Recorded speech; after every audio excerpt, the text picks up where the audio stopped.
hopefully 2 weeks, but we're giving it an extra week just to be cautious.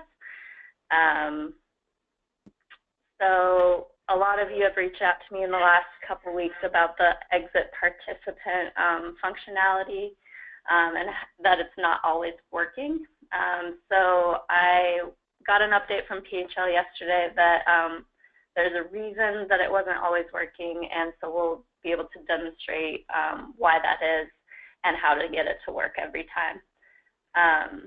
Medication. So right now we're having all of you hold off on entering your medications,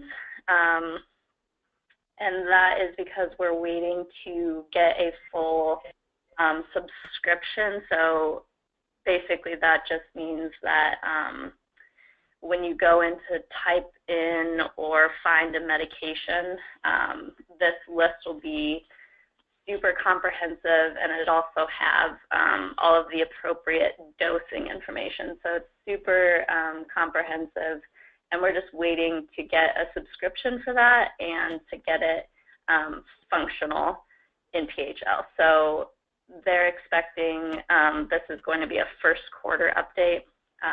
So I know that seems like a long ways out, but I think it'll go fast. So we're thinking sometime January through March for that.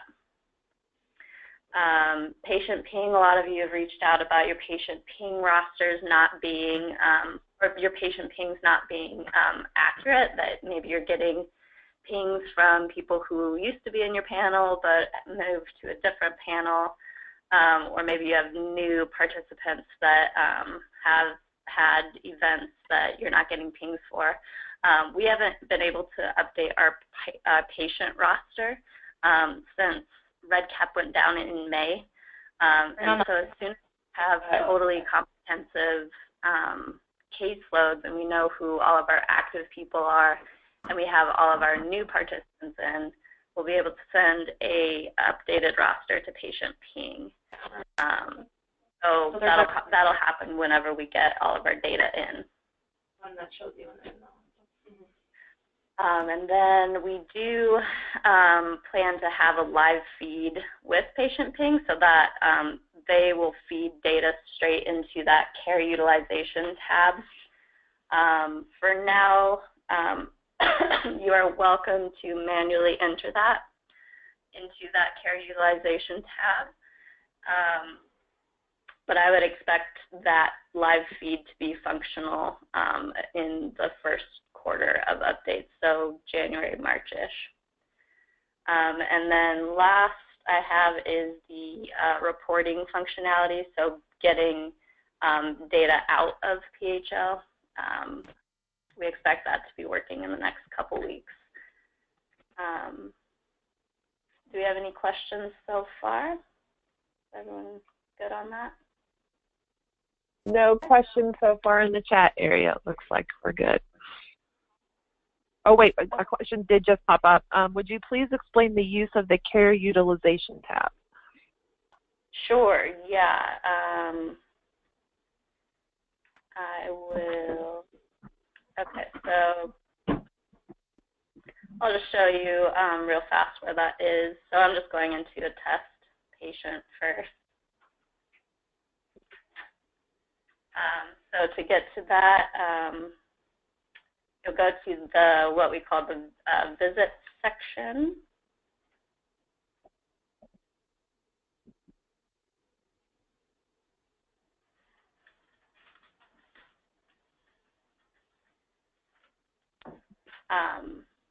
And care utilization is this tab here.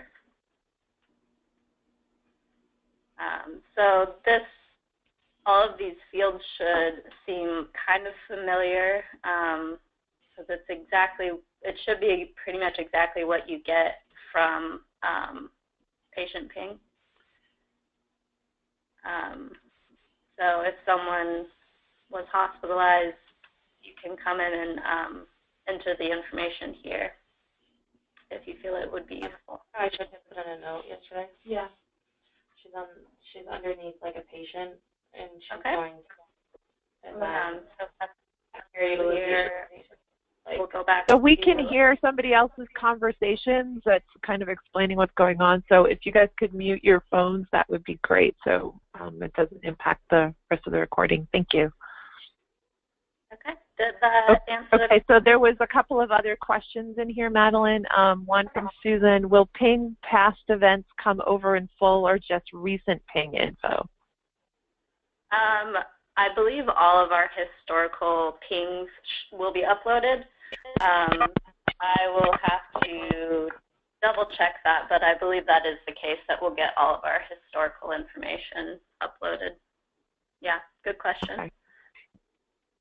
Then Denise had a question. What if you don't have the date someone ceased being a participant or deceased? I have some names on my list who died 2 years ago, and I have since taken files out of my office to store them elsewhere. Okay, if you don't have that information, so if you don't have, so I'm assuming this is pertaining to people who are on your active caseloads but should not be. So if you do not have the information on when they actually left SASH, you're going to have to leave them there for the time being. And I'll probably do kind of what we did with missing participants, and I'll have to check back with our historical data and see if that information has already been entered. But if you do have that information, you can go ahead and exit them, but please just use the date that they actually left SASH. It can be an approximate date, but be as accurate as you can, please. I hope that is helpful. So again, just if you don't have the information of when they left SASH, please just leave them on your caseloads for now. Okay. Great. That's all the questions that we had in the chat. Okay. Oh, I'm glad you can see my Facebook notification. Okay. Let's see here. So we're going to move on now to, so I just want to reiterate all of our PHL SASH staff resources. We do have a lot out there that we're really excited about, and Amy put a lot of effort into, or Amy and Melissa, into these desk aids. So I'm going to show you first how to get there. So if you're going straight from the home page for SASH, just sashbt.org.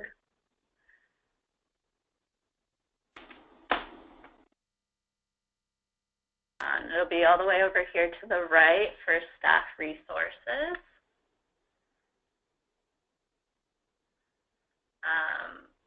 And so if you want to sign up for these PHL calls, they'll be on the SASH calendar. Again, they're every third Tuesday, but all of you know that because you're here. And on the SASH forum, we have a lot of the PHL. That's where a lot of the PHL resources live. And I suggest bookmarking this page. And to do that, at least in Chrome, you'll right-click up in this gray space up here, add page, and it should auto-populate the URL. And I already have it saved, so I'm not going to save it now, but that's how you do it. Okay, desk aids. So we have desk aids, which are just step-by-step instruction sheets for the more complicated processes in PHL. So they're all right here, and they're super helpful, and we're going to use them in just a moment. Another thing you'll want to know about are the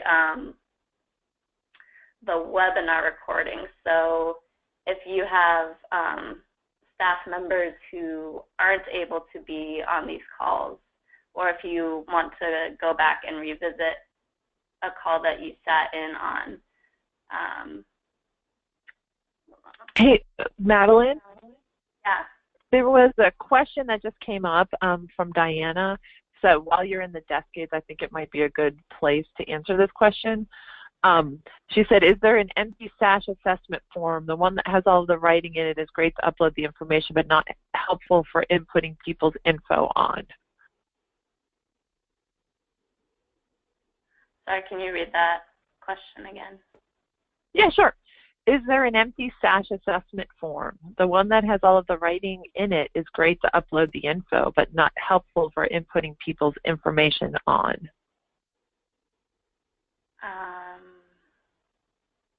I guess I'm not. So I can answer that to some extent if you want me to. Yeah, go ahead. Okay. So Diana, there is a PHL paper assessment that Madeline has right there. Madeline, could you open that up? So this is a assessment that Melissa created to mirror the SASH assessment as closely as possible while also having the information connected to PHL on it. So this is the one that we have to go by right now. And the way that this is really helpful is that each section of the assessment has at the very top, it says like right there, client tab, demographics. It tells you where in PHL the information goes. So this was our way of creating an assessment that you could input information on in a written format that then you could possibly, know exactly where it goes in PHL. If this doesn't work for you, if you want to create some other document to do that, that's great. In the future, that's maybe something that we've got on our docket to do. But right now, this is the one that people have been using to input information. And you could also bring your computer with you when you do these assessments and put the information directly into the computer. It may save some time rather than writing it on paper and then putting it into the computer. So this, it's Melissa. Hi. So I would just say rather than creating your own document, if you could let me know what parts are difficult for you or what's not working, I would try to amend this. But I really want everyone using the same document. It's not ideal, I agree. But once PHL is, completely updated, we can work on finessing the paper assessment to make it better. This is just sort of a stopgap. I get a little nervous thinking about everybody creating their own document and then not capturing all the information that we need. Good point. Thank you. And so, MJ, you asked about a hard copy. This is the hard copy, so you can print this out. And then Susan said this is the wrong form. This is the form that we've got up here, Susan. So if you want to give me more info about what you mean by wrong form, that would be really helpful. Colleen said I could bring a computer, but it would do me no good. So for some people, bringing a computer we know isn't ideal and it's not going to work. So as Melissa said, if this form isn't working for you, give us some feedback, let us know, and we can change it to make maybe to have it be more useful. Yeah, that's true, Kim, because not everybody does have internet service. So Colleen saying the first page doesn't work is terrible. And part of that is because the way it was set up was for the new referral information. So if there's too much information in the fields on that, we can change that. So Diana says, could we color code this to show what is initial SASH coordinator piece? That's not a bad idea. We could totally do some color coding to show what is SASH coordinator and what is wellness nurse. I am blanked out sections of the first page for our coordinators since all of the information is also covered on the second page. So it looks like some of the information on the first page is also on the second page. That may also be true. So we can take a closer look at it and make it more usable. Okay, got it, really. Yes. It's Melissa again. So the other part of that, and I agree, this is the feedback I've heard the most often from people, is that first page is just awful.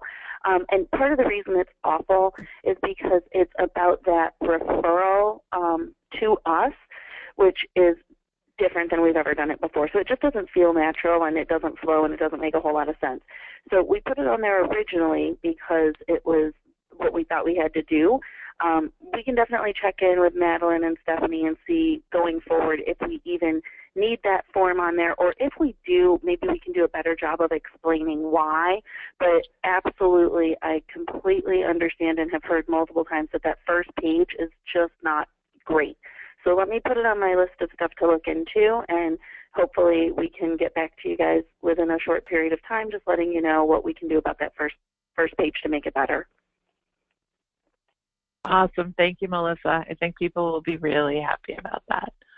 Okay, it looks like we've kind of gone through all of the questions in the chat, so I'll turn it back over to you, Madeline. Okay, thanks. Okay, so I wanted to show you where these webinar recordings will live. So there are these Q&A monthly webinars under the trainings, webinar registrations, and independent study. And recorded webinars. So you can see last month is already there, and it's just a link to a YouTube video. So there's no downloading required. It's really quite easy to access. Okay, and then what else? I wanted to bring up the JOT form again. So as we move forward with PHL, we really do want to keep track of all of your PHL suggestions. And Amy, I'm trying to remember where the JOT form lives. Is that on this page? I thought it used to be. For your data request? For the PHL suggestions. Oh. So I think what she's saying, maybe it's that data request form that's right there at the bottom, and the PHL data piece. Okay. Data request form.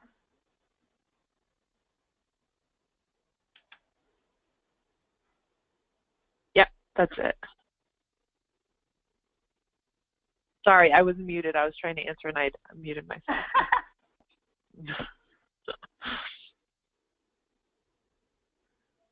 No, this is what I'm talking about. Okay, I'll send out, it was that JOT form for suggesting, but I think this will take too long, so never mind. I'll send out the JOT form again, staff, just to reiterate that it is there, and if you ever have suggestions on something that could be improved in PHL, we do want to know about it. So I'll send that out again in my next update to staff. Okay, let's see here. Oh, and Amy, were we able to set up the poll? No, I did not do the poll. Okay, so I'm going to skip that.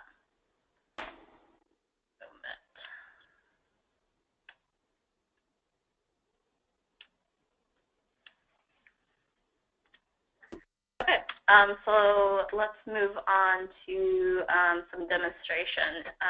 So first, we'll start with adding a new participant.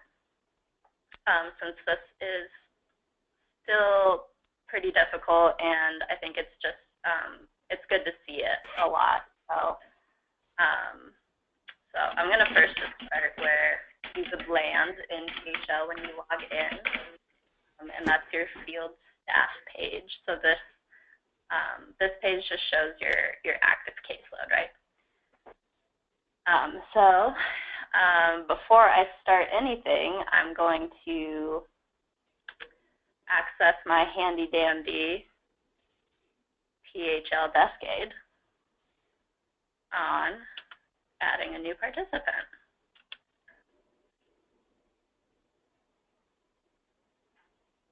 Okay, new participant.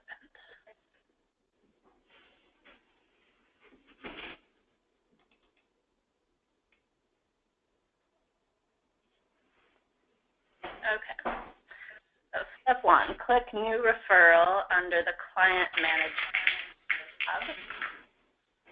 And it looks like that will bring us to this add referral page. All right, let's go do that. Referral.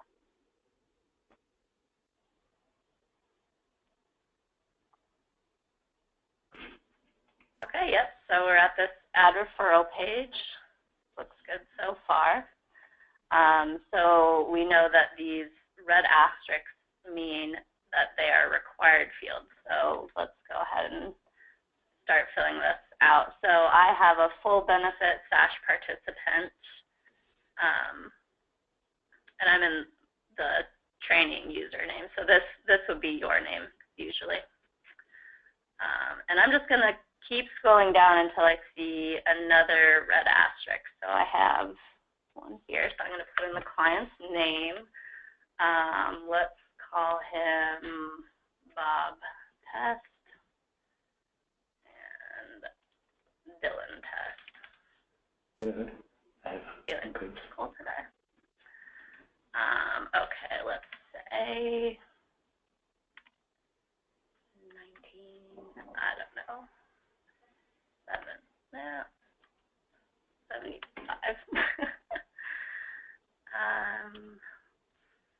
Male. Hey, Madeline, we have a question. Pilar, what does client identifier mean? What does this mean? Yeah. So client identifier number isn't really going to mean anything to SASH. It's the client CBO number that will be the ID number. So this client identifier number, I'm told, is used by other clients who have like sub identifications. So no worries there. Great. Okay. Pilar says thank you. You're welcome, Pilar. Okay. So and then we have to put in new participant. And you may want to go back to show them the desk aid to show them where you are in the desk aid too as you go through this, Madeline. Okay. Yeah. So let's. Okay. So it looks like we got through step 2.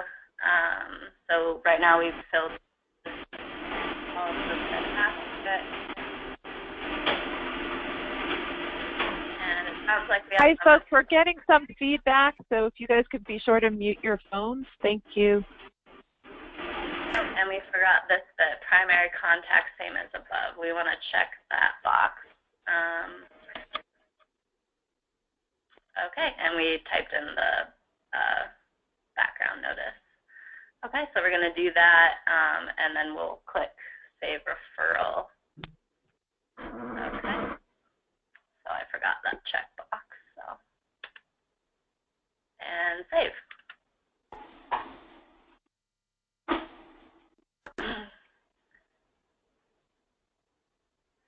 Now I'm going to go back to the desk aid because I want to read ahead. So we just saved, and we should be navigated to the edit referral page. And then it says scroll down to the bottom of the page and click Show Clients window to see if the client already exists in PHL. If we do not see their name, we'll click Unable to locate client. Okay, so that seems like enough steps to remember for now. So I'm going to go all the way to the bottom and, wait, did we already say? Yeah, because we're on the edit referral. So it said to show client's window. And I don't see Bob Test in there, so we'll click Unable to locate client.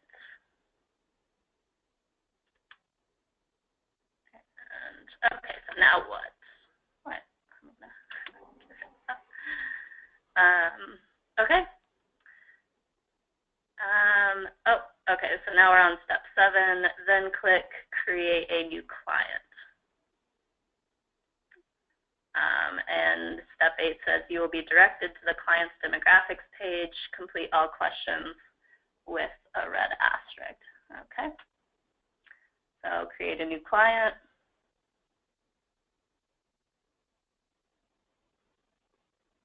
Hey, Madeline, there was a question.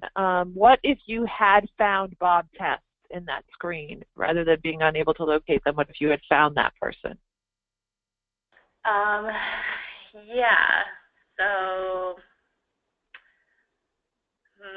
maybe we should demonstrate that in a separate process. Yeah, maybe I'll show that to you instead of just telling you right now, because I don't think it would make sense. So let's just keep going, and then we'll come back to that. Okay, so company is going to be SASH, agency is SASH, and site will be your panel. Signed use and disclosure, yes or no, and the date. So we put in that this Bob test is full benefit. So we're going to say yes for full, and we'll type in the date.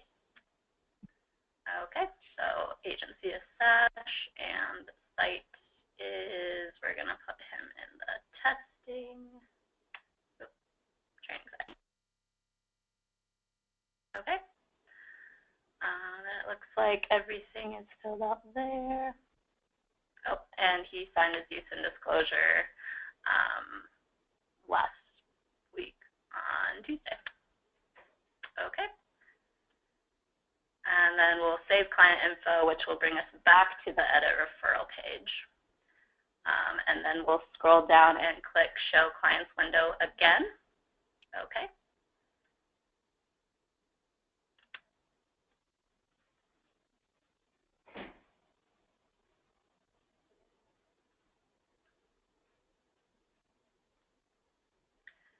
All right, we're just going to scroll to the bottom, and it said, what did it say? Show clients window. Okay, we can do that. Show clients window.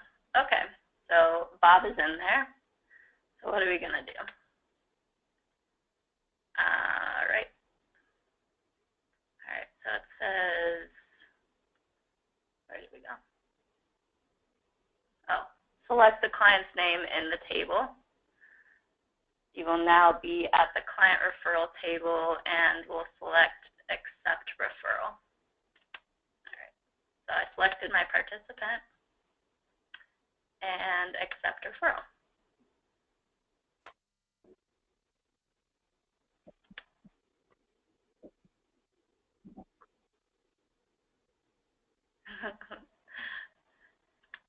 All right, now what? Okay, so we just did step 12. The table will disappear, and you'll see a message from PHL, referral updated successfully, and you'll see the accept referral checkbox is now checked. So let's just double check. Oh, okay, yep, see, checked. Good so far. And then we'll want to complete agency, site, and staff members. It says check all SASH staff that you could need access to the participant, including your supervisor. And then we'll click Save Referral Info. So Madeline, I just want to add in there, because this has popped up when I've done trainings with some folks, do not check the accept referral box yourself, even though it shows up in a couple other places and may be unchecked. The process will check it for you. Yes, that's a very good point.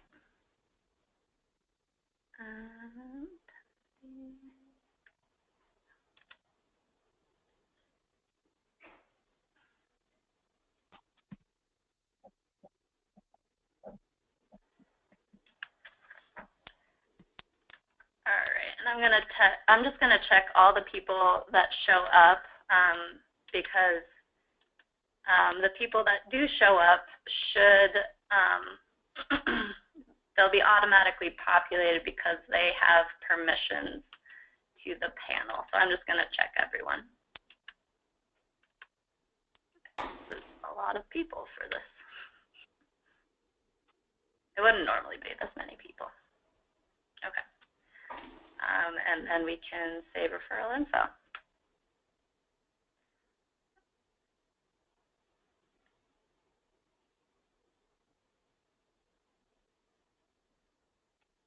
Okay.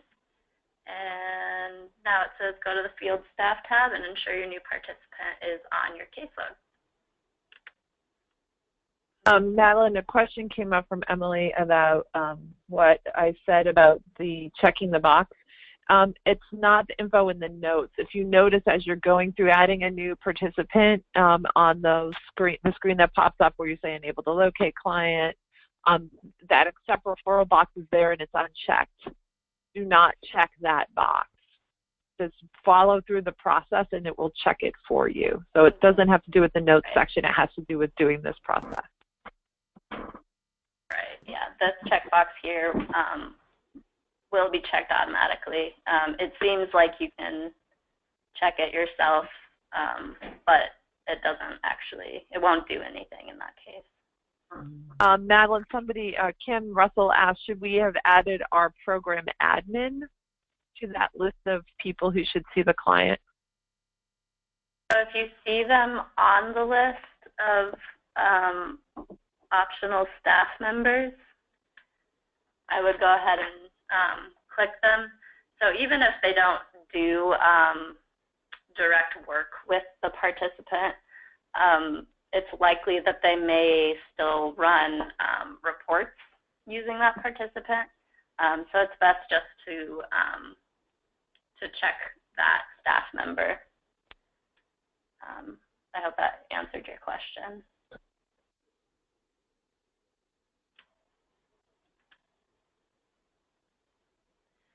Okay, so now we're going to go back to our field staff page and see if Bob Test is on our casebook.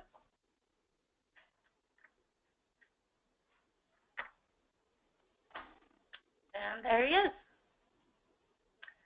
And looks like he got assigned to the correct panel, and he has a new CBO number. So it looks like he was added successfully. Okay. Any questions on that? So Janet Grant asked a question about what type of instructions would be applicable. Jen, if you could just type in what instructions you mean. Okay, on that last referral page at the bottom.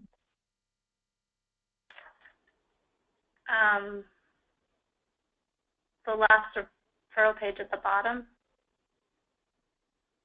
I'm not sure. Janet, could you give us a little bit more information? I'm not sure what you mean by that.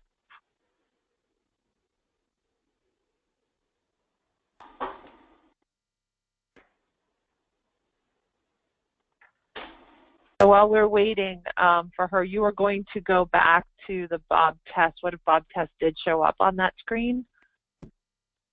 Oh, so if Bob Test does show up on the screen, we're going to assume that so you're going to have to make some, I guess, some decisions here. If you feel like this Bob Test is showing up because you've tried to add him several times and unsuccessfully, so the reason he's in there is because you've been trying to get him in there, I would still proceed as if you didn't see him there. However, if it's possible that this person has been in a SASH program before, so maybe they were on a different panel at some point in time, then you'll want to click that participant and just proceed with starting here at step 10, because if you haven't added them in before and you haven't been trying to get them into PHL, you should assume that they already exist and that they have a record already, and you don't want to duplicate it, which is kind of why this step really exists, because we want to verify that this person doesn't already exist in the system. So I know that's kind of confusing.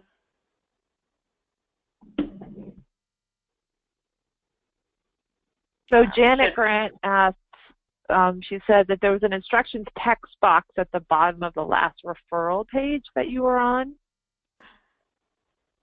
So I think she's asking what would be applicable to put in that instructions text box that was at the bottom of that screen.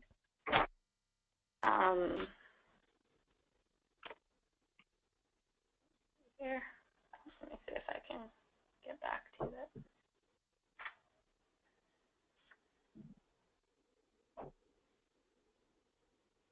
So if you're, so is this the instructions box where we typed in new participant? I think that's what we're talking about. It says the last referral page, so whatever that last referral page was. So if it's not, if there isn't a red asterisk above it, you won't need to put anything in there. And I wouldn't, because I don't think it'll be useful. So if we're talking about the instructions box where there is an asterisk, so that's where I put the new participant. I guess you would put updating panel. Madeline, scroll down to where it says instructions at the very bottom of the screen. That text box, I think, is what she's talking about. Yeah, I don't actually know the functionality of that, if that's instructions to your staff members. I think we've been just telling all of you to ignore it because there's not a red asterisk here. So that's, I would just ignore it. Perfect. Thank you. Okay. So do we have any more questions on adding a new participant? I want to make sure we get to all of your questions. So if not, I'm going to move on to demonstrating how to exit a participant. No, looks like we're good. I don't see any in the chat. Okay, perfect.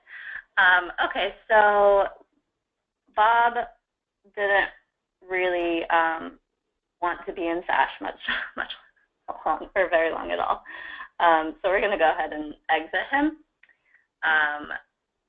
So let's pull up, and this is why you should bookmark the SASH staff resources page, because look how easy this is.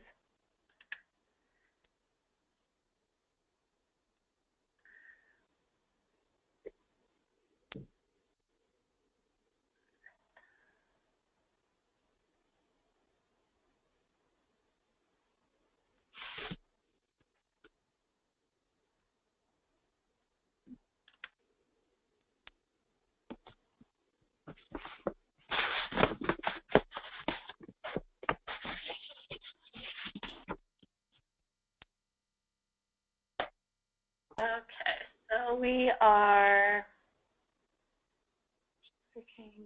Hey, Madeline, before you start that, Emily asked, can we now deactivate participants? Hi, Emily, good question. Again, if you have, yes, with a caveat, if you have the information or the date that the participant actually left SASH, then yes, go for it, and please just be sure to use that information that you have filed away. If you don't have that information, if you don't have access to it, please just leave them on your caseloads for now, because if you were to exit them without that information, it will just, it'll default to today's date, which is a problem because it'll look like that participant was in SASH longer than they actually were.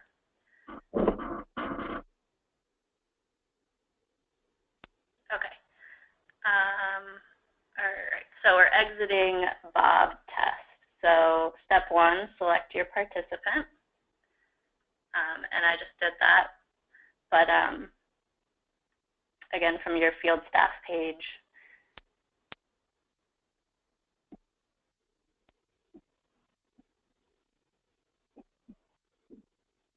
and I'm lucky that Bob is up here, but you can also sort by these by just clicking on their on these gray bars up here. So I selected Bob test, and we land here in what we call the client section. And so this first page will be his demographics. So step 1, oh, and we don't need that anymore. Okay. So we're going to do select new visit.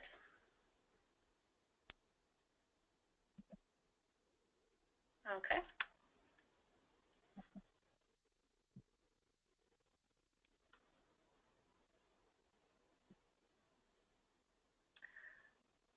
All right, and to demonstrate first why exit participant doesn't always work, I'm going to incorrectly select auto benefit, but we know that Bob test, Dylan test is a full benefit participant. But let's just say I'm going fast and I selected the wrong program. Oh, and I should be using my desk aid. Okay, so scroll down and under visit type, select exit program. All right. Visit type, exit program. Okay. Step 5, under visit reason, select no longer in //sash panel. So that's 5 times sash, wow. Okay. Scroll down. No longer in sash. All right. And I think we can save from there. Yep. Step 6, click Save Visit Info. Once you click Save, PHL will automatically open a new page. And so this is the piece that if we know what's going on, it should actually not navigate me to the next page because I have selected the incorrect program. Yep.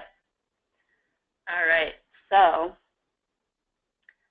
now I'm going to recheck all of my information. Oh, whoops, Bob is actually a full benefit.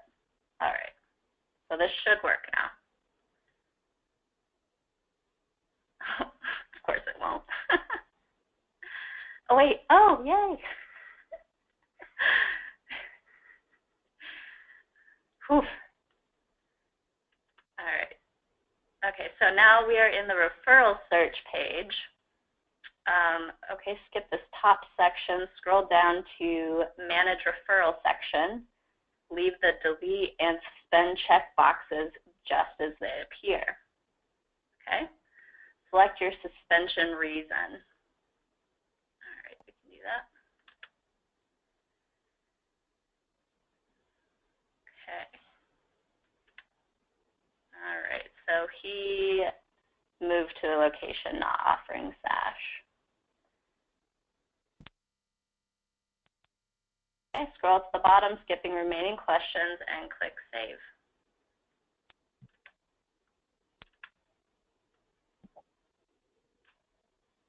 Are you sure? Yes.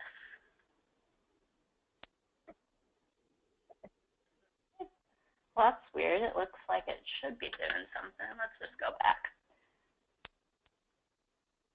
All right. All right, well, let's just go see if Bob is still on our caseload. I'm just going to save again because I feel like something should be happening, but nothing's happening. So it's always just best to go back to your field staff page and see what's going on. Okay, well, I see a Robert Dillon, but I don't see a Bob Dillon. So I think we got it. So yeah, maybe we should add that to the desk aid, that it may not seem that anything's happening, but actually something did. So that worked for us. Any questions? There's nothing that's popped up in chat so far. Okay. Is there anything else I can demonstrate? We have About 10 more minutes in our call.